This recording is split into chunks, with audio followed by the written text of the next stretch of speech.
When Jake Mercer handed over his last $50 for the Albino Colt with the mangled leg, every man at the auction knew they were watching a desperate fool seal his own fate. What none of them knew was that in 21 days, they'd all be standing at his door choking on their own words. Before we continue, don't forget to subscribe to the channel, like the video, and comment where in the world you're watching from. Let's go. The morning sun hung low over Timber Creek, casting long shadows across the dusty main street where weathered storefronts stood like tired sentinels against the Wyoming wind. Jake Mercer sat on the edge of the broken boardwalk outside the saloon, counting the crumpled bills in his calloused hands for the third time that hour. $53. That was all that remained of 20 years of cowboy work, of broken bones and endless days under a merciless sun, of promises made to himself that things would get better. The money felt thin as tissue paper between his fingers, as insubstantial as his prospects in a town that had already written him off as another washed-up ranch hand with more yesterdays than tomorrows.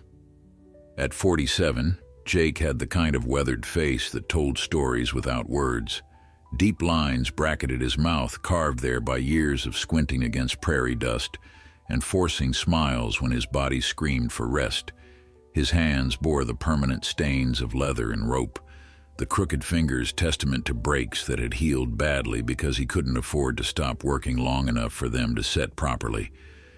His boots were worn through at the heels, his denim jacket patched at both elbows, and his hat, once a fine Stetson, now sagged with the weight of too many seasons. He looked exactly like what he was, a man who had given everything to a life that had given very little back. The sound of hooves on packed earth drew his attention toward the livestock yard at the end of town. Dust rose in lazy spirals as ranchers and horse traders gathered for the weekly auction, their voices carrying on the morning breeze with the kind of confident authority that came from having money in the bank and prospects on the horizon. Jake had avoided the auctions for months now. There was something particularly cruel about watching other men buy and sell the horses he could no longer afford to own, let alone train. He had once been known throughout 3 counties as a man who could gentle the wildest mustang, who had an almost supernatural ability to understand what a horse needed before it knew itself. But reputation didn't pay bills, and talent without capital was just another word for regret. Yet something pulled him to his feet. Some instinct he couldn't quite name. He pocketed his pitiful collection of bills and walked toward the livestock yard, his boots raising small clouds of dust with each step. The other men noticed him but didn't acknowledge his presence. Jake Mercer had become invisible in Timber Creek, another piece of human debris that the frontier left in its wake. He didn't blame them. In a place where a man's worth was measured by the acres he owned and the livestock he controlled, he had nothing to offer but empty pockets and fading skills. The auction was already underway when he arrived, leaning against the fence rail at the back where the serious buyers wouldn't have to look at him. Chester Blackwood, the town's wealthiest rancher, stood at the front with his foreman, both men examining a fine bay mare with the kind of casual interest that came from having more horses than they could count. The auctioneer's voice rose and fell in its familiar rhythm, calling out bids that made Jake's stomach clench with the knowledge that he would never again be part of that world. Then he saw it. In the far corner of the holding pen, separated from the other horses as if its very presence might contaminate them, stood an albino colt.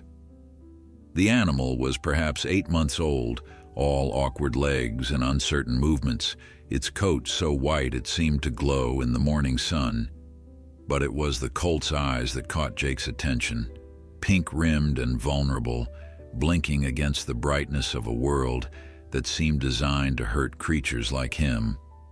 The colt stood alone, trembling slightly, while the other horses gave it a wide berth as if they understood that difference was dangerous, that standing out made you a target. Jake's chest tightened with recognition. He knew what it was to be set apart, to be judged worthless before you'd even had a chance to prove otherwise.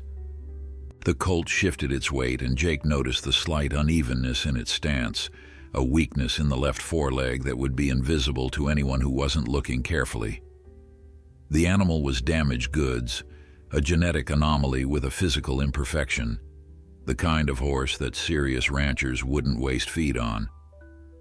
"Lot 17, the auctioneer called, his voice dripping with disdain. "Albino Colt, 8 months. Honestly, folks, I'm not even sure why we're bothering, but the owner insisted. Let's start the bidding at $50 and get this over with." The crowd erupted in laughter. Jake heard Chester Blackwood's booming voice above the rest. $50? You'd have to pay me to take that cursed thing. Everyone knows albinos are bad luck. Weak eyes, weak constitution, and that one's got a bad leg to boot. Might as well shoot it now and save everyone the trouble. The words landed like physical blows. Jake watched as the colt flinched at the raised voices, its ears flattening against its skull in a gesture of fear and confusion. The animal was young enough to still hope for kindness, old enough to have learned that hope was usually disappointed. Something ancient and protective stirred in Jake's chest, that same instinct that had made him a good horseman back when being good at something mattered. $25. The auctioneer tried, his voice resigned. "Surely someone will take this animal off our hands for $25. It's still got meat on it, if nothing else." The casual cruelty of the suggestion made Jake's jaw clench. This wasn't just about a horse anymore. This was about what happened when the world decided something had no value, when people convinced themselves that dismissing and destroying was easier than understanding and nurturing. He thought about his own life, about how many times he'd been measured and found wanting, how many doors had closed because he didn't fit the narrow definition of worthy that towns like Timber Creek demanded. His hand moved to his pocket before his brain could catch up, fingers closing around the thin stack of bills that represented his last claim on survival. $53 was 3 weeks of food if he was careful. It was a month's rent on the tiny room above the feed store where he currently lived. It was the difference between hope and absolute destitution. $50, Jake heard himself say, his voice cutting through the contemptuous chatter like a knife. The auction yard fell silent. Every head turned toward him, expressions ranging from shock to pity to outright contempt. Chester Blackwood's face split into a cruel grin. Well, well. Jake Mercer's finally lost what little sense he had left. Spending your last dollar on a worthless freak, that's fitting, actually. 2 pieces of garbage together. The laughter that followed should have hurt, but Jake was already moving toward the holding pen, his eyes locked on the albino colt. The animal watched him approach with something that might have been hope or might have been resignation. Jake couldn't tell which, and it didn't matter. Sometimes the only thing you could offer another broken thing was your presence, your refusal to walk away when everyone else already had. The auctioneer's gavel came down with a sharp crack that seemed to seal Jake's fate along with the sale. Sold to Jake Mercer for $50. Lord help you both.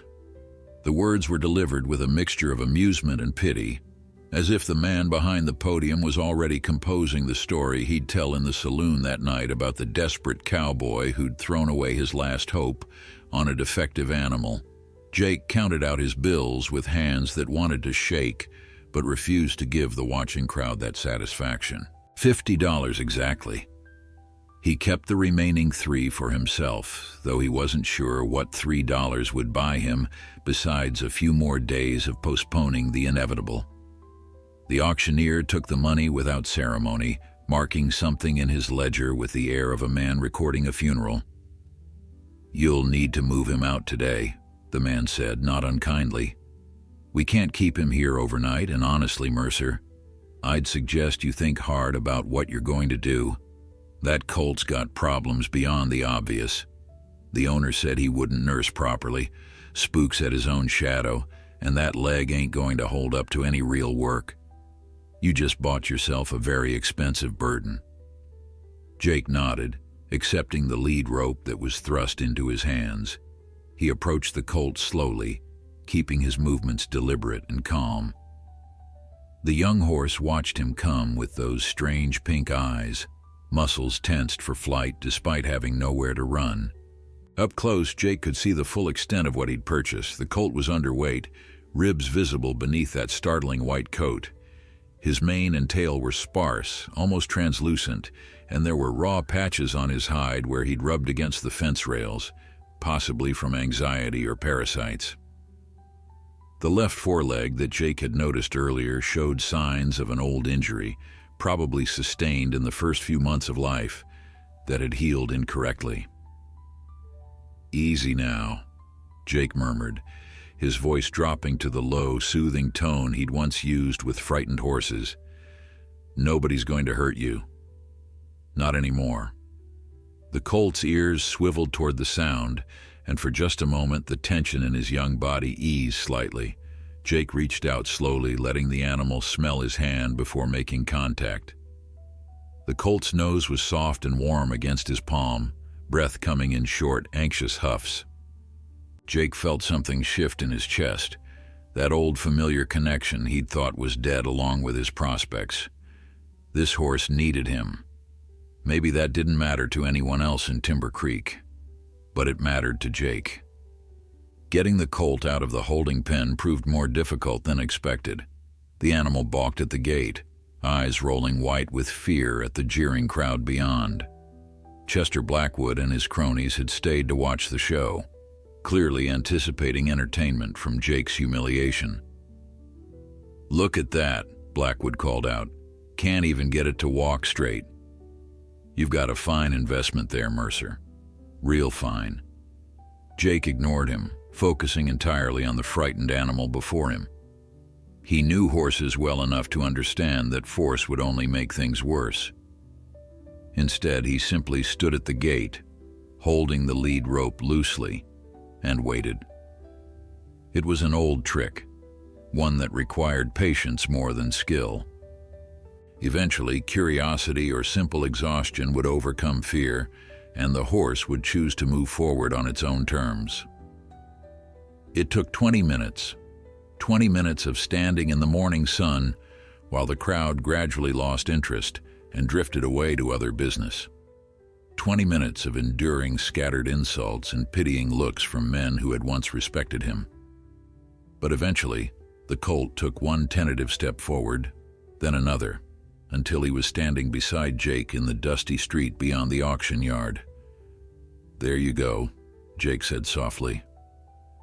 "That wasn't so bad, was it?" The walk to the abandoned stable on the edge of town took another hour. The colt moved slowly, favoring that bad leg, stopping frequently to snort and shy at shadows.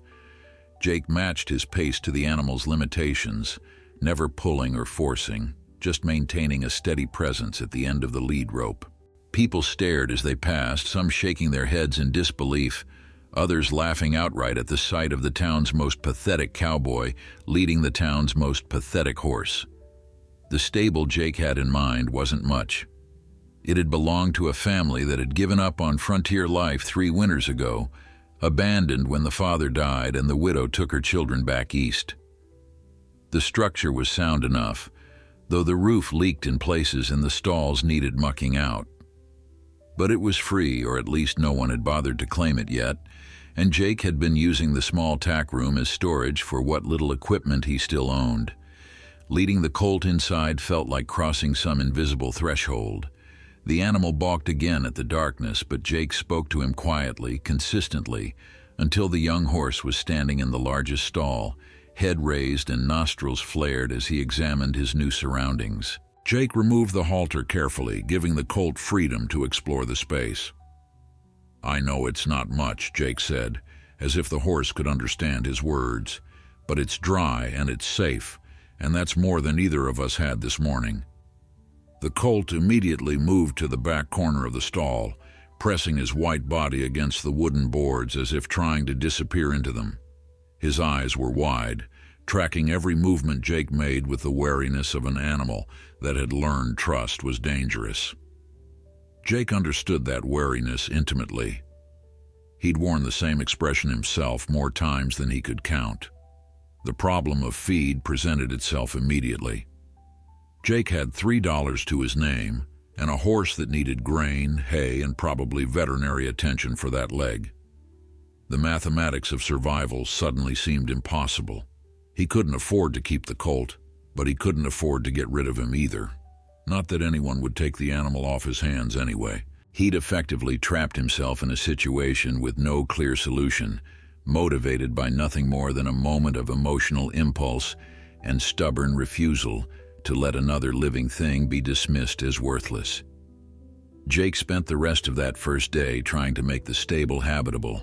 He mucked out the stall with a pitchfork he'd borrowed and never returned 3 months ago, hauling wheelbarrows full of old manure and rotted bedding to the waste pile behind the structure. The physical labor felt good, gave him something to focus on besides the growing panic about what he'd done. The colt watched him work from the safety of the corner, those pink eyes following every movement, with a mixture of fear and curiosity that reminded Jake of a child who'd been hurt too many times to trust kindness.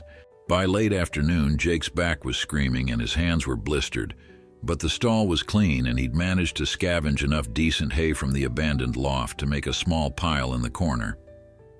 It wasn't much, probably only 2 days' worth if he was lucky, but it was something. The colt had ventured close enough to sniff at the hay, though he hadn't yet eaten. Jake knew that was a bad sign. A healthy horse would have devoured the food immediately. This animal was either sick, traumatized, or both. "You need to eat," Jake said quietly, settling himself on an overturned bucket outside the stall. "I know everything feels wrong right now, but starving yourself won't make it better." The colt's ears flicked toward his voice, but the animal didn't move closer. Jake watched the play of fading sunlight across that impossibly white coat, the way it made the horse seem almost ethereal, like something that didn't quite belong to the solid world. He understood why superstitious ranchers considered albinos unlucky. There was something unsettling about an animal that looked like a ghost, that stood out so starkly against the brown and gray landscape of the frontier. But Jake had never put much stock in superstition. His bad luck had come from poor choices and worse timing, from being born without family connections or inherited wealth, from loving a way of life that demanded more than it ever gave back. The colt's white coat hadn't cursed it any more than Jake's poverty had cursed him. They were both just caught in circumstances they couldn't control, judged by standards they could never meet. The sound of boots on gravel pulled Jake from his thoughts. He turned to see Tom Wheeler, owner of the feed store, standing in the stable doorway. Tom was a decent man, as frontier merchants went, practical but not cruel, willing to extend credit when he could afford it, but ruthless when bills went unpaid. Jake owed him $17 for supplies purchased 2 months ago, money he'd promised to pay back from wages that never materialized. "Heard you bought the albino," Tom said without preamble. His eyes moved past Jake to the colt in the stall, and something like sympathy flickered across his weathered face. "Also heard you spent your last $50 doing it. That true?" Jake stood, his spine straightening despite his exhaustion. "It's true." Tom was quiet for a long moment, his gaze moving between Jake and the horse. "You know I'm going to have to ask for what you owe me." "I've been patient, Jake, more patient than most would be, but I've got my own bills to pay." "I know." Jake's voice was steady even as his stomach knotted with dread. "I'll get you the money. I just need a little more time." "Time for what?" Tom's voice wasn't unkind, just tired. "There's no work in this town for a man in your position. Chester Blackwood's made sure of that, spreading word that you're unreliable, that you've lost your touch with horses. Whether it's true or not doesn't matter. Perception is reality out here." The words shouldn't have hurt because Jake already knew them to be true, but hearing them spoken aloud made them somehow more real, more final. Chester Blackwood had been spreading poison about Jake for 6 months now, ever since Jake had refused to sell him a horse he'd been training. a beautiful roan mare that Blackwood had wanted, but Jake had promised to a young couple just starting out. Blackwood didn't forgive slights, no matter how small, and he had the wealth and influence to make his grudges stick. "I'll find something," Jake said, though he had no idea what that something might be. "I always do." Tom sighed, pulling a small pouch from his coat pocket. "I brought you some grain for the colt. Not much, maybe a week's worth if you stretch it. Consider it an early payment on what you owe me." Jake stared at the pouch, confused. "I don't understand." "I'm giving you work," Tom said, his voice taking on a businesslike tone. "The stable behind my store needs cleaning out, and my wife's been after me to rebuild the chicken coop. I can't pay you much, maybe 50 cents a day, but it's honest work, and it'll keep you fed while you figure out what you're going to do with that animal." The relief that flooded through Jake was so intense it almost hurt. 50 cents a day wasn't much, barely enough to survive on, but it was hope when he'd had none. It was a chance to keep both himself and the colt alive long enough to figure out what came next. "Why?" Jake asked, his voice rough with emotion he couldn't quite hide. "Why would you do this?" Tom looked at the colt again, his expression unreadable. 20 years ago, I was where you are now. Broke, desperate, being laughed at by men who'd never known what it was to have nothing. Someone gave me a chance when they didn't have to. I'm just passing it forward." He set the grain pouch on the ground and turned to leave, then paused. "That colt, there's something about him. Can't quite put my finger on it, but I don't think he's as worthless as everyone says. Maybe you're not either." After Tom left, Jake opened the grain pouch and poured a small measure into a bucket, adding just enough water to make a thin mash that would be easier for the colt to digest. He set it inside the stall and retreated to his bucket seat, giving the animal space to approach on his own terms. The shadows were lengthening now, the stable filling with the soft purple light of approaching dusk. The colt watched the bucket for a long time, his nostrils flaring as he caught the scent of the grain. Jake could see the war playing out in the animal's body language, hunger battling against fear, need struggling against learned caution. Finally, after what felt like hours but was probably only minutes, the colt took one tentative step forward, then another. Jake held himself perfectly still, barely breathing, as the white horse slowly crossed the stall to the bucket. The colt's pink nose dipped into the mash, withdrew, then dipped again. A moment later, Jake heard the sweet sound of a horse eating, that rhythmic munching that meant life continuing, survival assured for at least one more day. "That's it," Jake murmured, his voice barely a whisper. "You're going to be all right. We both are." It was a lie, or at least an exaggeration. Jake had no idea if they'd be all right. He had $3 and a week's worth of grain for a horse that might never be healthy enough to work. He had 50 cents a day promised for labor that would barely keep them fed. He had an entire town convinced he was a failure, and the wealthiest rancher in 3 counties actively working to ensure he stayed that way. But as he watched the albino colt eat, as he saw the tension begin to ease from that stark white frame, Jake felt something he hadn't felt in months. Not quite hope, not yet, but something close to it. A sense that maybe, just maybe, he and this broken horse could find a way forward together. That the very qualities that made them outcasts, their refusal to fit neatly into the boxes the world wanted to put them in, might also be the things that saved them. The first week passed in a blur of exhausting labor and small victories. Jake worked at Tom Wheeler's feed store from dawn until dusk, mucking stalls, repairing fences, hauling feed sacks that seemed to grow heavier with each passing day. His body protested the relentless physical demands, his 47-year-old bones and muscles reminding him constantly that he wasn't the young man who'd once worked 18-hour days without complaint. But he pushed through the pain because the alternative was unthinkable. Every 50-cent piece Tom pressed into his calloused palm at the end of each day represented survival both his own and the colt's. In the early mornings and late evenings, Jake tended to the albino. The horse, which Jake had started calling Ghost for obvious reasons, remained skittish but was slowly learning that this human meant safety rather than harm.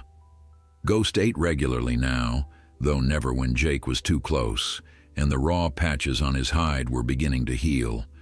The bad leg remained a concern, a persistent reminder that even if Jake managed to keep them both alive, there was no clear path to making Ghost useful in the way frontier horses needed to be useful. On the 8th day, Jake arrived at the stable just after dawn to find Ghost standing differently. The colt had moved away from his usual corner and was positioned near the stall door, ears forward, watching for Jake's arrival. It was the first time the animal had shown anything like anticipation rather than fear, and the sight of it made Jake's chest tighten with an emotion he couldn't quite name. "Morning, Ghost," Jake said quietly, approaching the stall with the grain bucket. The colt didn't retreat. Instead, he stretched his neck forward, his soft nose reaching toward Jake's hand with tentative curiosity. Jake stood perfectly still, letting Ghost make the choice, letting the animal decide if trust was possible. The moment when Ghost's nose touched Jake's palm was small, barely worth noting in the grand scheme of things, but it felt monumental to Jake. It was the first time since buying the colt that he felt like he'd made the right choice, that maybe spending his last $50 on this damaged, frightened animal hadn't been the act of desperation everyone claimed it was. "That's it," Jake murmured, his voice low and soothing. "We're going to figure this out together, you and me. Don't care what anyone else says about it." The sound of approaching horses interrupted the moment. Jake turned to see 3 riders entering the stable yard, and his stomach dropped when he recognized Chester Blackwood leading the group. The wealthy rancher sat his fine bay gelding with the casual arrogance of a man who'd never questioned his right to take up space in the world. His 2 companions were ranch hands Jake didn't recognize, both armed with rifles in their saddle scabbards. "Mercer," Blackwood called, not bothering to dismount. "Heard you've been hiding out here with your cursed horse. Thought I'd come see if the rumors were true." Jake stepped out of the stable, positioning himself between Blackwood and Ghost's stall. "Not hiding, just tending to my business. What do you want, Chester?" Blackwood's smile was cold and predatory. "Wanted to make you an offer. I'm willing to take that albino freak off your hands. Give you $5 for him, which is more than he's worth.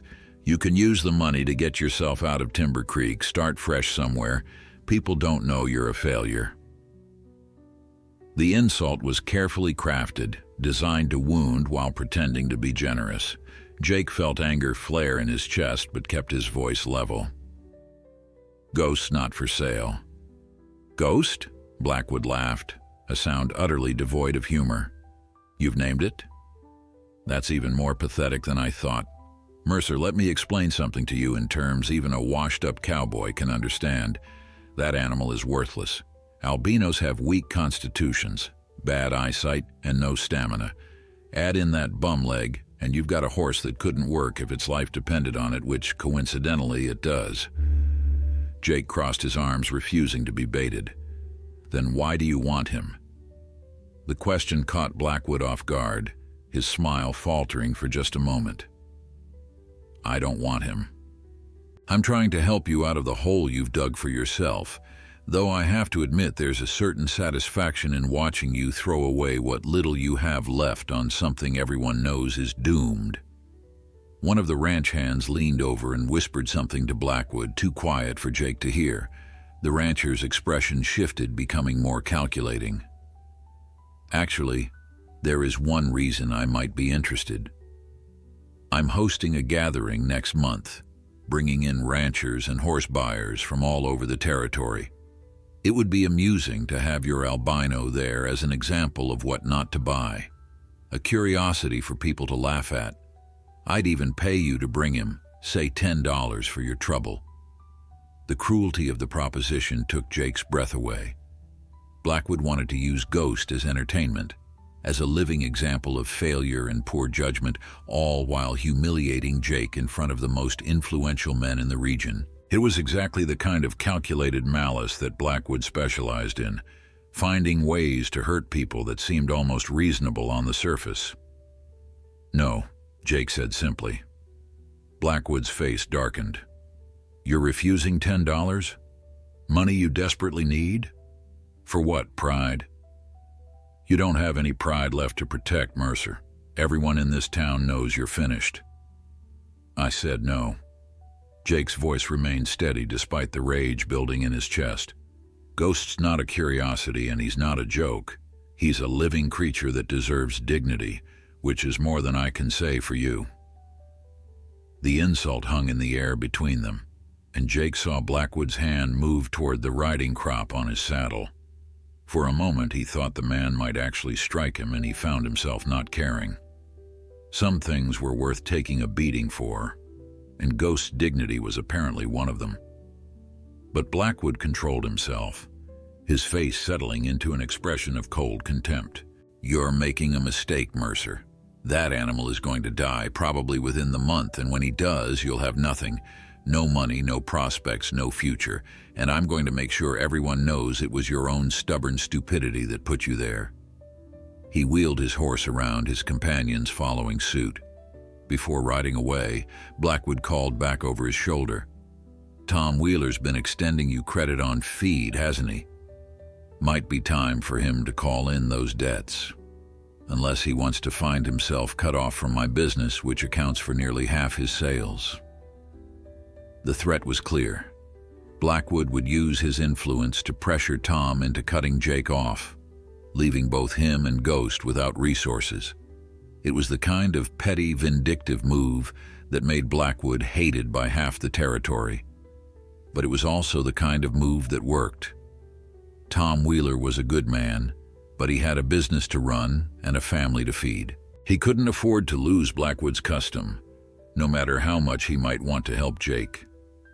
As the riders disappeared down the road, Jake leaned against the stable wall, his legs suddenly weak. Ghost had moved to the front of his stall, watching the confrontation with those strange pink eyes, and Jake could have sworn the animal understood what had just happened, that their small, fragile stability had just been threatened by forces too powerful to fight. Jake's prediction about Tom Wheeler came true sooner than expected. That same afternoon, as Jake was finishing his work at the feed store, Tom approached him with an expression that mixed regret with resignation. The older man held a ledger in his weathered hands, and Jake knew before Tom spoke what was coming. "Chester Blackwood stopped by this morning," Tom said quietly, his eyes not quite meeting Jake's.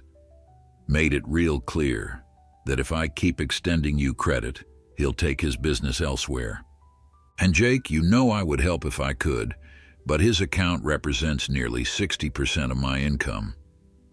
I've got 3 children and a wife depending on this store." Jake nodded, forcing his voice to remain steady. "I understand. You've already been more generous than you had to be. How much do I owe you?" Tom consulted his ledger, though Jake suspected he already knew the number by heart. "With what I've given you this past week, it's $23.40. I can give you until the end of the month, but after that..." He trailed off, the rest of the sentence unnecessary. $23 might as well have been $200.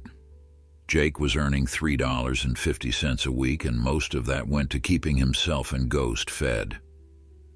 There was no possible way to come up with that kind of money in 2 weeks, not without selling Ghost. And even then, no one would pay more than $5 for a lame albino colt. "I'll figure something out," Jake said, though he had no idea what that something might be.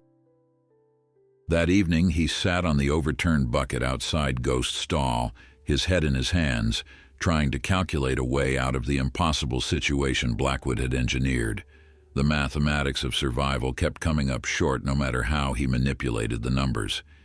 He needed more money than he could earn. He needed more time than he had. He needed a miracle, and miracles didn't happen to men like him.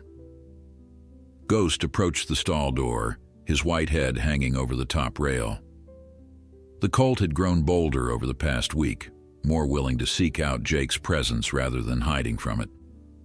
Now he lowered his nose toward Jake's bowed head, and Jake felt the warm breath of the horse against his hair. "What am I going to do?" Jake asked, his voice barely above a whisper. "I can't let them take you. Can't let Blackwood turn you into a joke for his rich friends to laugh at, but I don't know how to stop it." Ghost's response was to gently nuzzle Jake's shoulder, and the simple gesture of comfort from an animal that had every reason to trust no one broke something open in Jake's chest. He reached up and stroked the colt's face, marveling at the softness of that white coat, the warmth of the living creature who had somehow become the most important thing in his life. "You know what?" Jake said, looking into those pink eyes. "Maybe everyone's right. Maybe I'm a fool. But if being a fool means I don't abandon you when things get hard, then I'll be the biggest fool this territory ever saw." The next morning brought an unexpected visitor. Jake was grooming Ghost, working carefully around the bad leg when he heard footsteps approaching the stable. He turned to see an elderly man he didn't recognize, dressed in the practical clothes of a working rancher, but with a bearing that spoke of education and refinement. "Mr. Mercer?" the man asked, his voice carrying a slight accent Jake couldn't quite place. "My name is Samuel Hartford. I wonder if I might have a word with you about your horse."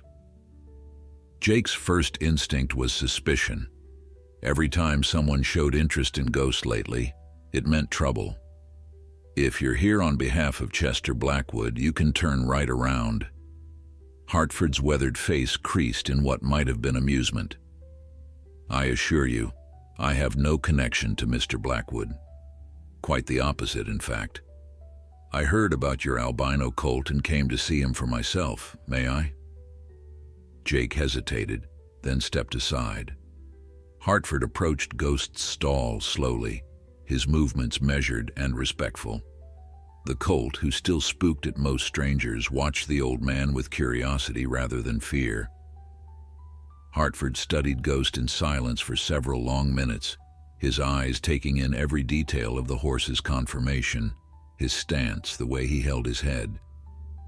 "Remarkable," Hartford finally said. "Simply remarkable." "Most people use different words," Jake replied dryly. "Worthless, cursed, freak. Those are the favorites." Hartford turned to face Jake, his expression serious. "Most people are fools. Mr. Mercer, I've been breeding and training horses for 45 years. I've worked with Arabians in Egypt, Andalusians in Spain, and Mustangs on the American frontier, and I'm telling you that this colt has something special." Jake's heart began to beat faster. "What do you mean?" "His conformation, despite that leg injury, is nearly perfect. Look at the depth of his chest, the slope of his shoulder, the length of his hip. This is a horse built for speed and endurance. And his temperament, I've been watching him watch us. He's intelligent, Mr. Mercer. Far more intelligent than most horses I've encountered." "But the leg," Jake protested. "Everyone says it'll never hold up to real work." Hartford moved closer to the stall, gesturing for Jake to bring Ghost forward. With patient coaxing, Jake led the colt out into the stable yard where Hartford could examine him in better light. The old man ran his hands down Ghost's legs, paying particular attention to the injured one. "It's an old injury," Hartford confirmed. "Healed poorly, yes. But it's not as catastrophic as you might think. With proper care, proper training, this leg could strengthen.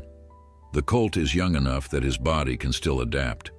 He'll never be a workhorse, true. But speed work, racing, that's different. That requires quick bursts rather than sustained heavy labor." Racing? Jake had never considered such a possibility. Racing was for rich men with fancy horses and money to burn. It certainly wasn't for washed-up cowboys with albino colts everyone considered cursed. "There's a regional race in 3 weeks," Hartford said, his eyes bright with an excitement that seemed at odds with his age. Small affair, nothing like the big events back east, but respectable. Prize money is $50 for the winner.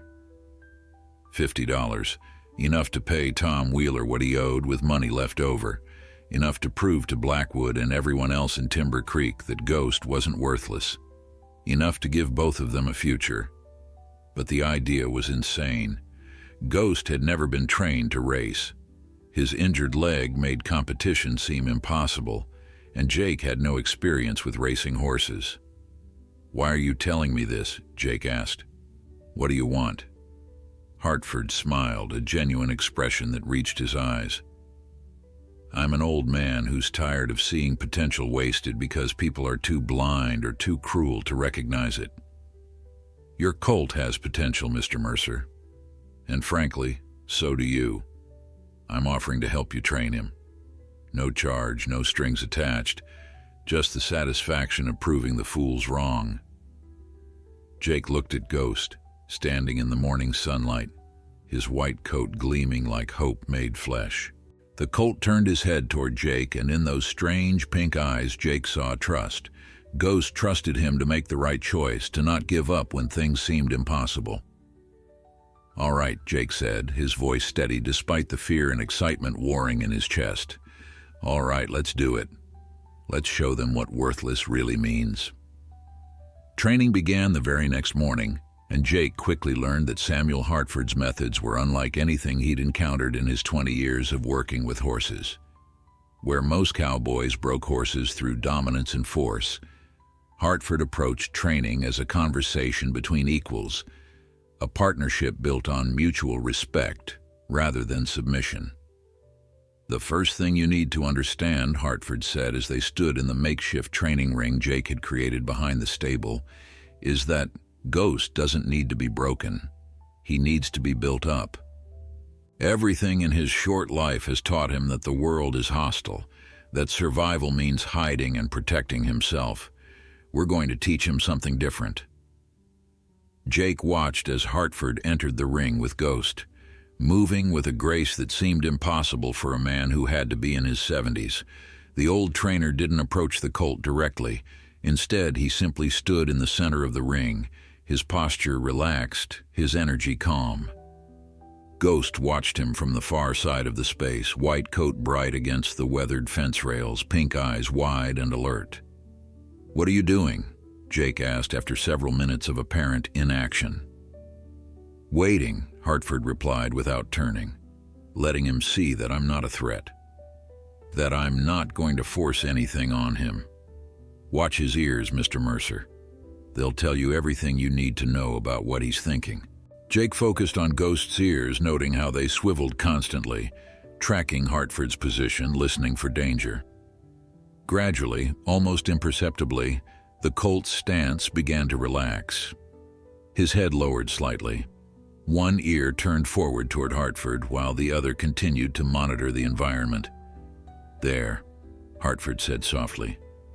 "He's thinking about approaching. Not ready yet, but thinking about it." That's where training begins, in that space between fear and curiosity. It took another 20 minutes before Ghost took his first tentative step toward Hartford. The old man remained perfectly still, patient as stone, until the colt was close enough to stretch out his neck and sniff the trainer's extended hand. Only then did Hartford move, his fingers gentle as they traced the line of Ghost's face. "Good boy," Hartford murmured. "That's exactly right. You decide when to trust. You decide when it's safe." Over the next hour, Hartford worked with Ghost using techniques that seemed almost magical to Jake. He taught the colt to respond to subtle cues, to understand that pressure meant direction rather than punishment, to move his body with precision and grace. The bad leg was a constant consideration, but Hartford worked around it, teaching Ghost to balance differently, to use his natural intelligence to compensate for physical limitation. "Your turn," Hartford said finally, gesturing for Jake to enter the ring. Jake's work with Ghost was less smooth than Hartford's. The colt knew Jake better and trusted him more, But Jake's technique was rougher, informed by years of cowboy tradition rather than Hartford's refined approach. Ghost responded, but with less enthusiasm, more confusion about what was being asked of him. "You're thinking like a cowboy," Hartford observed, not unkindly. "You're used to working with horses that need to perform specific tasks, pulling, hauling, roping cattle. But racing is different. Racing is about partnership, about two beings moving as one toward a common goal. Ghost needs to want to run for you, not because you're making him, but because running together brings him joy." "How do I teach him that?" Jake asked, frustration creeping into his voice. "You start by finding joy in it yourself," Hartford replied. "When was the last time you did something purely because it brought you happiness? Not for money, not for survival, just for the simple pleasure of being alive?" The question hit Jake harder than expected. He couldn't remember the last time he'd done anything that wasn't motivated by desperation or necessity. His entire adult life had been a grinding march toward an uncertain future, each day about surviving rather than living. "I don't know," he admitted quietly. "Then that's what you and Ghost need to learn together," Hartford said. "Because if you're going to beat the horses in that race, horses trained by men with money and resources, you need something they don't have. You need a reason to run that goes beyond prize money or proving a point. You need to run because running is freedom, because it's the one thing in this hard world that makes you feel alive." That afternoon, after Hartford had left with promises to return the next day, Jake led Ghost out to the open prairie beyond the town. The colt was nervous at first, unused to wide spaces after weeks confined to his stall, but Jake walked beside him, his hand gentle on the lead rope, his voice a constant murmur of reassurance. When they reached a flat stretch of grassland that ran for nearly a mile without interruption, Jake unclipped the lead rope. Ghost stood frozen, uncertain what this newfound freedom meant. Jake stepped back, giving the horse space, and then he did something he hadn't done since he was a young man. He ran. His body protested immediately. His knees ached, his lungs burned, his 47-year-old muscles screamed that this was madness. But Jake pushed through the pain, his boots pounding against the prairie grass, his arms pumping, running not toward anything or away from anything, but simply running for the pure, forgotten joy of movement. Behind him, he heard the thunder of hooves. Ghost had started to follow, tentatively at first, then with growing confidence. The colt's gait was uneven because of the bad leg, but there was something beautiful in the way he moved, a determination that transcended physical limitation. Jake glanced over his shoulder and saw Ghost gaining on him, the white horse's mane streaming in the wind, his pink eyes bright with something that looked remarkably like happiness. Jake stopped running and turned to watch as Ghost galloped past him, the colt's stride lengthening as he found his rhythm. The bad leg affected his movement certainly, but it didn't stop him. Ghost ran in a wide circle, his white coat brilliant against the green prairie, moving with a grace that belied his supposed worthlessness. When the colt finally slowed and trotted back to Jake, his sides heaving with exertion, there was something different about him.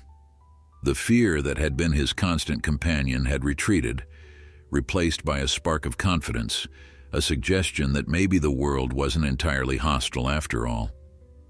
"That's it," Jake said, his own breath coming in gasps, his hand reaching out to stroke Ghost's sweat-dampened neck. "That's what we're going to take to that race. Not the fastest speed or the perfect form, just that pure joy of running, because we can." That evening, news of Jake's training efforts reached town. Tom Wheeler stopped by the stable to watch Jake work with Ghost, his expression thoughtful. Several other townspeople gathered as well, drawn by curiosity about the crazy cowboy and his cursed horse. Jake felt their eyes on him as he led Ghost through the exercises Hartford had taught them, felt their skepticism like a physical weight. But Ghost performed beautifully, responding to Jake's cues with increasing precision, his intelligence shining through every movement. By the time Jake finished the session, the small crowd had grown quiet, their mockery replaced by something that might have been grudging respect. The second week of training brought unexpected challenges. Ghost had developed confidence, but that confidence sometimes manifested as stubbornness. The Colt had opinions about how things should be done, and he wasn't shy about expressing them. On Tuesday morning, he refused to enter the training ring, planting his feet and refusing to budge despite Jake's patient coaxing. On Wednesday, he spooked at a wind-blown tumbleweed and nearly threw himself into the fence, aggravating the bad leg until he was limping badly enough that Jake had to cancel that day's session entirely. "He's testing you," Hartford explained as they watched Ghost sulk in his stall, clearly annoyed at being confined. "Smart horses do this. They push boundaries to see what's real and what's negotiable. You need to be consistent but not rigid. Show him that some things are non-negotiable, but within those boundaries, he has choices." Jake spent that evening just sitting with Ghost, not training or demanding anything, simply being present. He talked to the Colt about his own life, about growing up poor in a world that valued wealth, about the woman he'd almost married 20 years ago who'd left him for a man with better prospects, about all the small failures and disappointments that had accumulated until they felt like his defining characteristics. "Everyone sees the broken parts," Jake said quietly, his hand resting on Ghost's shoulder. "The bad leg, the white coat that makes you different, the ways you don't fit what they think a horse should be, but I see something else. I see strength in how you survived when everyone wanted you to fail. I see intelligence in those pink eyes. I see a fighter who hasn't given up despite every reason to." Ghost turned his head toward Jake, and in the dim light of the stable, the Colt's pink eyes seemed to glow with understanding.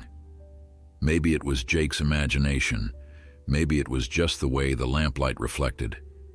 But in that moment, he felt a connection deeper than anything training could build. They understood each other, these two outcasts, in ways that went beyond words or training techniques. By Thursday, Ghost's leg had improved enough to resume light work. Hartford arrived with a surprise, a lightweight saddle he'd borrowed from a friend, designed specifically for racing, rather than the heavy working saddles Jake was accustomed to. The old trainer had also brought a collection of leg wraps and ointments that he claimed would help strengthen Ghost's injured leg and prevent further damage during training. "We need to get him accustomed to carrying a rider," Hartford explained. "He's young for it. Ideally, we'd wait another few months. But we don't have that luxury. The race is in 9 days. We need to compress months of training into a little over a week." Jake had ridden thousands of horses in his life, but mounting Ghost for the first time felt different. The Colt tensed when Jake settled into the saddle, his entire body going rigid with uncertainty. For a long moment they simply stood there, Jake speaking softly while Ghost decided whether this new development was acceptable. Then, with a sudden explosion of movement, Ghost bucked. It wasn't a serious attempt to throw Jake off, more of a test, a way of saying that just because Jake was on his back didn't mean Ghost had surrendered all control. Jake stayed seated, his years of cowboy experience keeping him balanced, and when Ghost realized the bucking wasn't working, the Colt settled with what Jake could have sworn was a sigh of resignation. "Good boy," Jake murmured, patting Ghost's neck. "Got that out of your system? Can we work now?" The first riding session was awkward. Ghost's gait was uneven because of the bad leg, and Jake had to constantly adjust his balance to compensate. But there was something thrilling about it too, the way the Colt responded to subtle shifts in Jake's weight, the communication that happened through pressure and release, the growing sense that they were becoming a team rather than man and beast operating in parallel. Hartford worked with them for hours, teaching Jake how to position himself for racing rather than ranch work, how to become as aerodynamic as possible, how to move with Ghost rather than against him. The old trainer's patience seemed infinite, his corrections gentle but firm, his belief in their potential unwavering, even when Jake felt like they were making no progress at all. News of the training spread through Timber Creek faster than wildfire. By Friday, spectators had become a regular fixture at the stable, townspeople gathering to watch the curiosity of a washed-up cowboy trying to turn an albino colt into a racehorse. Most came to mock, but Jake noticed that some faces in the crowd showed genuine interest, perhaps even hope. He represented something to these people, he realized. The possibility that circumstances didn't have to be permanent, that worthless things could become valuable if someone believed in them enough. Chester Blackwood arrived on Saturday morning with an entourage that included the sheriff and 3 other prominent ranchers. The wealthy man sat his horse like a king, reviewing subjects, his expression a mixture of amusement and contempt as he watched Jake put Ghost through his paces. "Still planning to embarrass yourself at the race?" Blackwood called out. "Because I've entered 3 horses, Mr. Mercer. All of them trained by professionals, all of them worth more than you'll earn in a lifetime. Your little albino won't even finish, assuming he doesn't break down before the starting line." Jake ignored him, keeping his focus on Ghost. They were working on starts, practicing the explosive acceleration needed at the beginning of a race. The colt was getting better at it, his powerful hindquarters driving them forward with impressive force despite the bad leg. But Blackwood's words wormed their way into Jake's mind, planting seeds of doubt that were hard to ignore. After the session, Hartford pulled Jake aside. "Stop listening to him," the old trainer said firmly. "Blackwood's trying to get in your head because he's worried. He wouldn't bother with psychological warfare if he didn't think you had a chance." "Do we?" Jake asked. "Have a chance, I mean. Be honest with me, Samuel. Are we just setting ourselves up for humiliation?" Hartford was quiet for a long moment, his eyes on Ghost, who was being cooled down in the stable yard. "That colt has more heart than any horse I've trained in 45 years, he said finally. "And you, Jake Mercer, have something that can't be taught. You have the ability to make him believe he can do impossible things. Will that be enough to win? I don't know, but it's enough to make the trying worthwhile." That night, Jake couldn't sleep. He lay on his bedroll in the tack room, listening to the sounds of Ghost moving in his stall, and thought about everything riding on the race. If they won, he could pay his debts, prove his worth, maybe even start to rebuild the reputation Blackwood had destroyed. If they lost, and losing seemed far more likely, he would be exactly where everyone said he belonged, at the bottom with no way up. But somewhere in the darkness, listening to Ghost's quiet breathing, Jake realized that wasn't entirely true. Win or lose, he'd already gained something invaluable.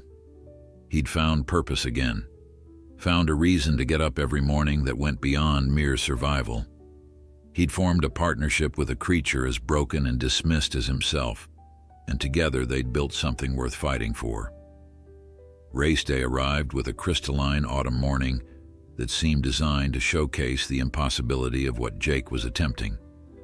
The racing grounds were located 15 miles outside Timber Creek, a natural amphitheater of prairie land where the Territorial Racing Association held its quarterly competitions. Jake had walked Ghost there the previous evening, not wanting to risk tiring the colt with a rushed journey on race morning. They'd spent the night in a temporary stable, Ghost restless in the unfamiliar surroundings, Jake too anxious to do more than doze fitfully on a pile of hay. By dawn, the grounds were already filling with spectators. Ranchers and townspeople from across the territory arrived in wagons and on horseback, drawn by the promise of competition and the opportunity to wager on their favorites. The air buzzed with excitement, with shouted greetings and the jingling of money-changing hands as bets were placed. Jake overheard snatches of conversation as he led Ghost toward the paddock area, most of it dismissive of their chances. "That's the albino. Looks half-starved. Mercer's got nerve, I'll give him that. Stupid nerve, but nerve nonetheless. Blackwood's Roan is the favorite. That horse has never lost a race. The paddock was divided into sections for each entry, and Jake secured Ghost in the space assigned to them with a mixture of pride and trepidation. Surrounding them were horses that represented everything Ghost wasn't. They were sleek, perfectly conditioned animals that gleamed with health and careful grooming. Their owners were wealthy men in fine clothes, attended by professional trainers and grooms. Some of the horses were worth more than Jake would earn in 5 years of hard labor. Ghost, by contrast, looked exactly like what he was, a young colt with a bad leg and a genetic abnormality that made him stand out like a beacon. His white coat drew stares and whispered comments. Several people stopped to openly gawk at him, their expressions ranging from curiosity to pity to outright contempt. Jake felt each judgmental glance like a physical blow, but he forced himself to focus on Ghost, checking the colt's legs, adjusting his tack, speaking to him in the low, soothing voice that had become their private language. "Don't listen to them," Jake murmured as he checked the racing saddle's girth. "They don't know what we know. They haven't seen what you can do." Chester Blackwood materialized at the paddock rail, immaculate in tailored riding clothes that probably cost more than everything Jake owned. The wealthy rancher surveyed Ghost with barely concealed disdain, his 3 entries visible in adjacent paddocks, each attended by multiple handlers and trainers. "Still time to withdraw, Mercer," Blackwood said conversationally. "Save yourself the embarrassment. I'll even refund your entry fee. Call it charity for the desperate." Jake straightened, meeting Blackwood's gaze directly. "We're racing." "Suit yourself." Blackwood's smile was predatory. But when that crippled freak breaks down on the track, when you're standing there watching the veterinarian put him out of his misery because he can't even walk back to the stable, remember that I gave you a way out. Some animals are born to fail, Mercer. Just like some men. The words were calculated to wound, to plant doubt and fear where confidence needed to be. Jake felt anger flare hot in his chest, but before he could respond, Hartford appeared at his elbow. The old trainer had been circulating among the other handlers, gathering intelligence about the competition, and his expression was grave. "How bad is it?" Jake asked, once Blackwood had moved on to intimidate other competitors. "Bad enough," Hartford admitted. "Blackwood's Roan has won 7 straight races. The bay mare from the Carson Ranch has excellent speed. There's a gray gelding from Wyoming that's supposed to be exceptional. Out of 12 entries, Ghost is the only one that hasn't proven himself in competition. So we're the longest shot in the field. By considerable margin. The bookmakers are offering 20-1 odds against you. No one with sense is betting on Ghost." Hartford paused, then smiled slightly, "Which is why I put $10 on him to win." Jake stared at the old man. "You what?" "That's crazy. You could lose everything." "I could," Hartford agreed. "Or I could make $200 if Ghost proves everyone wrong. But honestly, Jake, the money doesn't matter to me. I'm 73 years old. I've got enough to see me through my remaining years. What I want is to see one more impossible thing before I die. I want to watch a worthless albino colt with a bad leg outrun horses that cost 100 times what he did. I want to see belief triumph over circumstances." The racing program consisted of multiple heats, with the final championship race featuring the top 4 finishers from earlier rounds. Ghost was entered in the 3rd heat, giving Jake time to watch the competition and understand what they were facing. The first 2 heats showcased horses that moved with the fluid power of elite athletes, their speeds impressive enough to make Jake's stomach clench with renewed doubt. When the call came for the 3rd heat, Jake led Ghost toward the starting line. The colt seemed to sense the significance of the moment.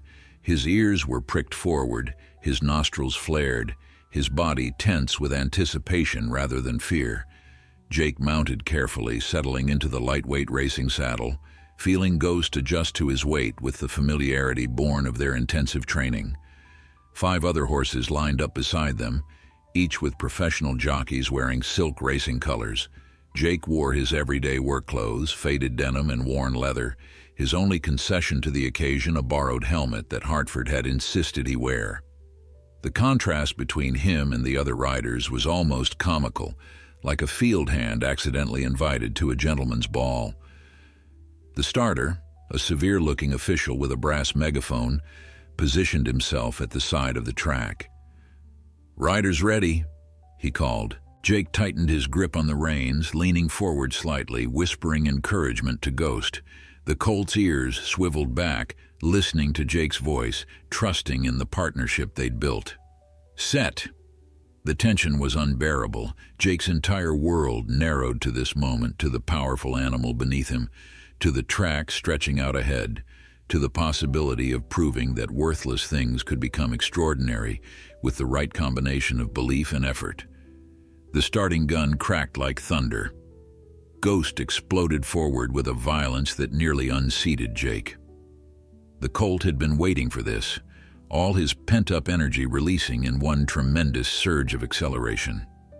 They shot ahead of 2 other horses immediately, Ghost's powerful hindquarters driving them forward with stunning force. Jake crouched low over the colt's neck, making himself as small as possible, feeling the wind tear at his clothes as they gained speed. The bad leg, Jake was acutely aware of it with every stride, the slight hitch in Ghost's gait that marked him as damaged. But the colt was compensating beautifully, using his intelligence and determination to overcome physical limitation. They were in 4th place now, gaining on the 3rd-place horse, a chestnut mare that seemed startled to find the Albino Colt challenging her.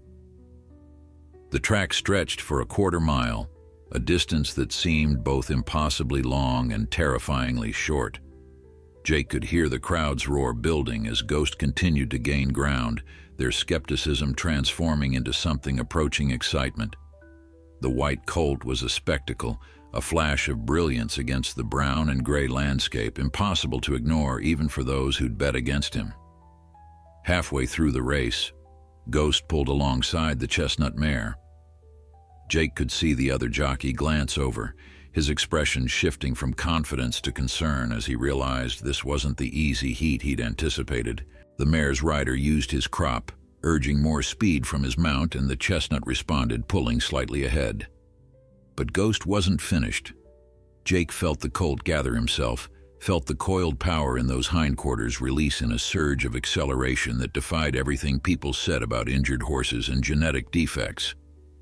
They passed the mare, moving into 3rd place, then began closing on the 2nd-place horse, a powerful bay gelding that was starting to tire. "That's it!"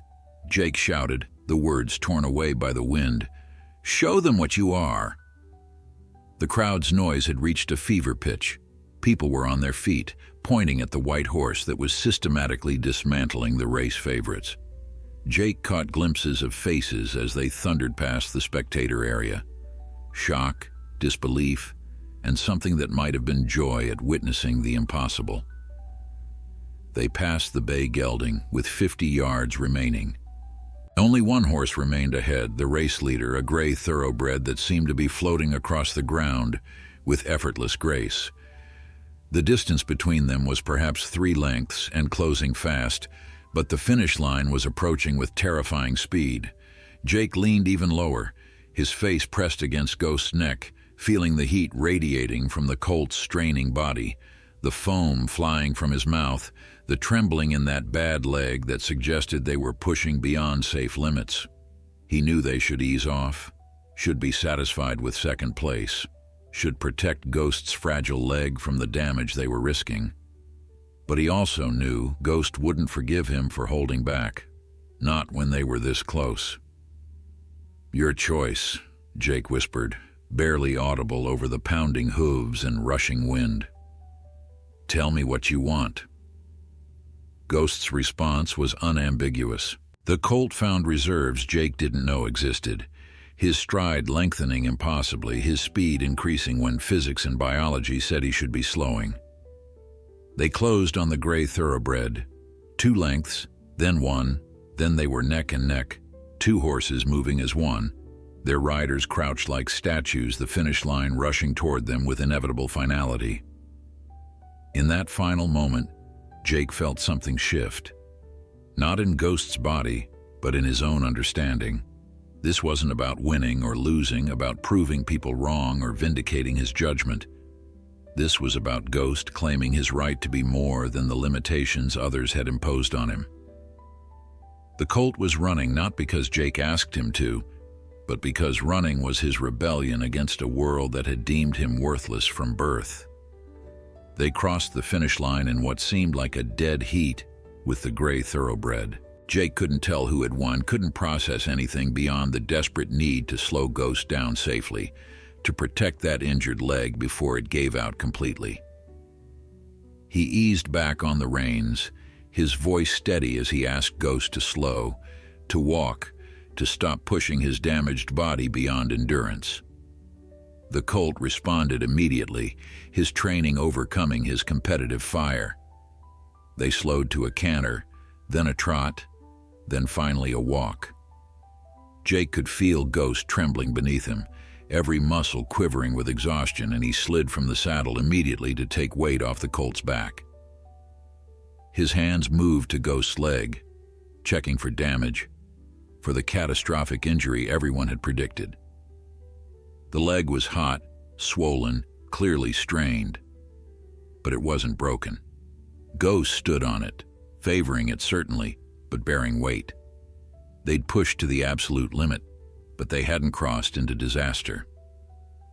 "You did it," Jake said, his voice thick with emotion he couldn't contain.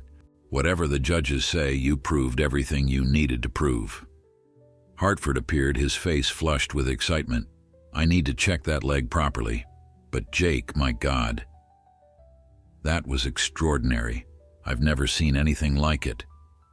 Around them, the crowd was pressing close, everyone wanting to see the albino colt that had nearly won his heat.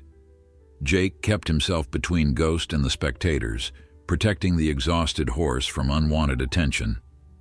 But he could hear the conversations, the reassessment happening in real time. "Did you see that speed? The way he closed at the end, incredible. Maybe Mercer knows something we don't." The race official approached with a clipboard, his expression professionally neutral. "Close race, gentlemen. Very close. We'll have the official results shortly, but preliminarily, it appears you've qualified for the championship heat, Mr. Mercer. 3rd place by a nose. 3rd place. Not the win Jake had desperately hoped for, but enough to advance to the finals. Enough to prove Ghost belonged in this competition." Hartford began working on Ghost's leg, wrapping it carefully, applying ointments that would help with the swelling. Jake stood watch, his eyes constantly moving between his horse and the gathered crowd, alert for any threat. Chester Blackwood emerged from the crowd, his expression carefully controlled but his eyes betraying rage at Ghost's performance. "Lucky heat," he said, his voice carrying to nearby spectators. "The championship race will separate the real horses from the flukes. My roan has never been beaten, Mercer. Your colt's little miracle run ends there." Jake didn't respond. He was too focused on Ghost, on the way the colt's breathing was gradually slowing, on the trust in those pink eyes when they met his.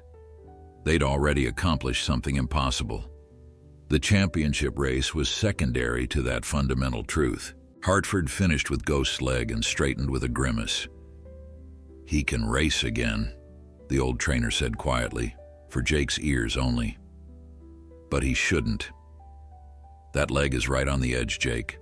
One more race at that intensity, and we risk permanent damage. He might never walk normally again, let alone run." The words settled over Jake like a shroud. They'd qualified for the championship, for the race that carried the $50 prize that could save them both. But racing meant risking Ghost's long-term health, possibly crippling a young horse for the sake of human ambition and financial need. "What would you do?" Jake asked Hartford. The old man was quiet for a long moment, his weathered hand resting on Ghost's shoulder. "I'd ask him," he said finally. "I'd ask Ghost what he wants, and then I'd listen to the answer, even if it's not the one I hoped for." That afternoon, as the other heats concluded and the championship race field was finalized, Jake sat with Ghost in their assigned paddock space. The colt had eaten his grain, drunk deeply from the water bucket, and was now resting in the shade, his white coat dusty from the race but his eyes bright and alert. "I need to talk to you," Jake said, settling onto the ground beside Ghost. The colt turned his head toward Jake's voice, ears forward. "We made it to the championship. That $50 prize is right there waiting. With that money, I can pay my debts, prove to everyone that you and I aren't the failures they think we are." Ghost shifted his weight, and Jake saw him favor the bad leg slightly. "But it might hurt you," Jake continued, "might damage that leg beyond repair. And I won't lie to you, Ghost. I need that money. Without it, I don't know what happens to either of us. But I won't sacrifice you for it. You've already given me more than I deserved. You've reminded me what it means to hope for something." Jake sat with that question for the next hour, watching Ghost rest, looking for some sign of what the right choice might be. The championship race was scheduled for late afternoon, giving all qualified horses time to recover. Around them, the other finalists were being pampered by their teams, receiving massage treatments and special feeds, being walked and cooled and prepared with the kind of professional care that money could buy. Ghost simply stood in the shade with Jake, the two of them existing in a bubble of quiet amid the chaos of race day. And somewhere in that silence, Jake found his answer. It came not from Ghost's behavior or any obvious signal, but from his own heart. He'd spent $50 he couldn't afford on this colt, not because it made financial sense, but because seeing Ghost dismissed and devalued had reminded him of his own pain. To race the colt now, risking permanent injury for prize money, would be betraying everything that purchase had meant. "We're withdrawing," Jake said aloud, testing the words. They felt right, settled something in his chest that had been churning with anxiety. "We're going home." He found the race official and submitted his withdrawal, enduring the man's confused questions and dismissive comments. When word spread through the grounds, reactions ranged from relief among those who'd feared Ghost might actually win, to disappointment from spectators who'd been thrilled by the underdog story. Chester Blackwood found Jake as he was preparing to lead Ghost away from the grounds. The wealthy rancher's expression was complex, mixing triumph with something that might have been grudging respect. "Couldn't handle the pressure?" Blackwood asked. "Or did you finally accept that Colt was never going to be more than a curiosity?" Jake met his eyes steadily. "I accepted that some things matter more than winning. Ghost doesn't need to prove anything to anyone. He's already shown me everything I needed to see." "Noble sentiments from a man about to lose everything," Blackwood sneered. But there was something hollow in his voice, as if Jake's refusal to be baited had stolen some essential satisfaction. The walk back to Timber Creek took most of the evening. Jake led Ghost slowly, stopping frequently to check the injured leg, to give the exhausted colt time to rest. By the time they reached the stable, the sun was setting, and Jake's own body was screaming with fatigue. He settled Ghost in his stall with fresh hay and water, wrapped the bad leg carefully, and then collapsed on his bedroll in the tack room. He'd made his choice. He'd prioritized Ghost's well-being over his own desperate financial needs. It felt right, but it also felt terrifying. Tomorrow he would have to face Tom Wheeler and admit he couldn't pay what he owed. He would have to accept that his time in Timber Creek was ending, that he and Ghost would need to move on to somewhere new, somewhere that might offer a fresh start to a washed-up cowboy and his lame albino horse. But sleep came easier than expected. For the first time in months, Jake wasn't haunted by the weight of his failures or the crushing pressure of impossible circumstances.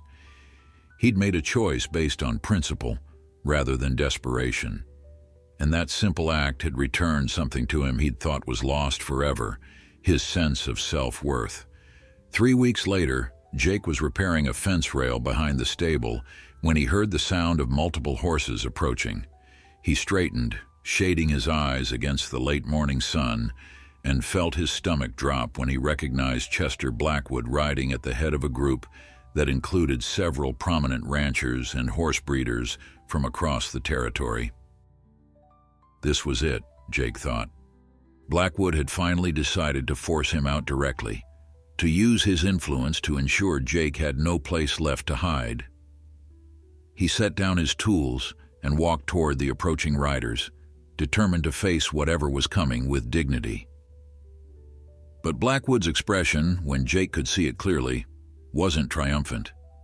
It was uncomfortable, almost embarrassed. The wealthy rancher dismounted, and to Jake's shock, removed his hat in a gesture of respect.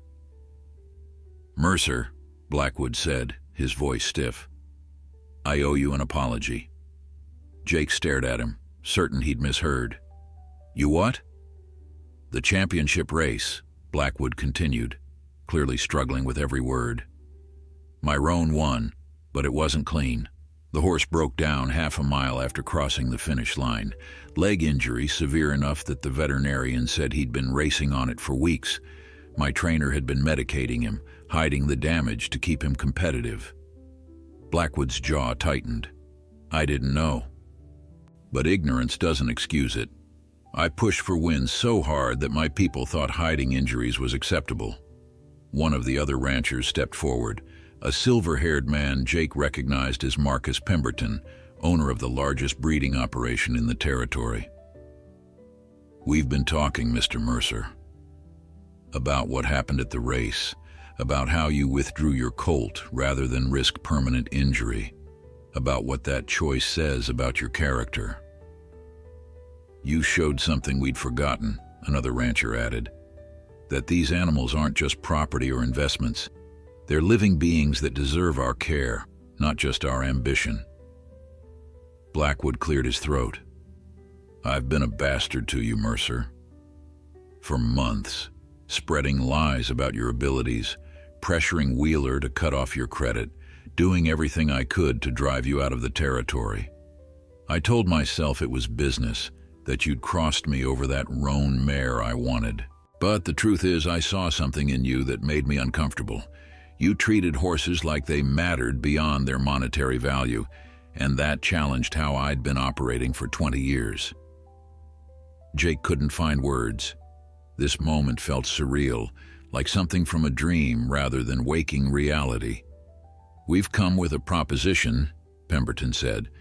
"Several of us are forming a consortium to improve breeding and training standards across the territory. We need someone who understands horses at a fundamental level, who prioritizes their welfare over profit margins. We'd like to offer you a position as chief training consultant. Salary is $75 a month, plus housing and facilities for your horses." $75 a month. More than Jake had earned in his best year. Security, respect, a future that extended beyond desperate day-to-day survival. "There's one condition," Blackwood added, and Jake's hope faltered. Of course, there was a condition. "Ghost, that albino colt of yours, we'd like to feature him in our educational program, show people that non-traditional horses can have value, that apparent defects don't necessarily mean worthlessness. With your permission, and with proper care for that leg, we think he could be important." Behind Jake, Ghost had appeared at the stable door, drawn by the sound of voices. The white colt stood in the sunlight, his coat gleaming, that bad leg cocked slightly to reduce pressure. He looked at Jake, then at the assembled ranchers, his pink eyes curious rather than fearful. "He's not a circus attraction," Jake said carefully. "He's not going to be paraded around to make people feel better about their choices." "Agreed," Pemberton said quickly. He'd be treated with the respect due any valuable animal. Light work only, educational demonstrations, breeding potentially if his genetics prove valuable. We'd ensure his comfort and health above all else. Jake looked at Ghost, remembering the day he'd spent his last $50 on a colt everyone called worthless. He thought about the journey they'd taken together, about how saving Ghost had somehow saved him as well, about how belief in something everyone else dismissed had returned meaning to his life. "I'll need that in writing," Jake said. "Every provision about Ghost's care and treatment, and I need your word that this isn't some elaborate way to humiliate us later." "You have my word," Blackwood said, and extended his hand. "For whatever that's worth after how I've treated you, you have my word that this offer is genuine, and my apology for everything I put you through." Jake took the offered hand, feeling the firm grip of a man trying to make amends for wrongs he'd only recently acknowledged. Around them, the other ranchers nodded their approval, their presence a promise that Blackwood's word would be enforced by community standards rather than left to individual honor. After the men left, Jake returned to Ghost's stall. The colt nickered softly, and Jake wrapped his arms around the white neck, feeling tears he hadn't known he was holding back finally breaking free. "You did it," he whispered. "You showed them all that worthless is just a word people use when they're too lazy or too scared to see real value. You saved us both, Ghost. You saved us both." 3 weeks had changed everything.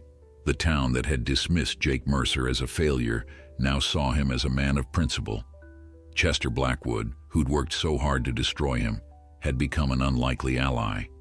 And Ghost, the albino colt purchased with desperate hope and last dollars, had proven that the greatest victories weren't always measured by finish lines crossed or races won.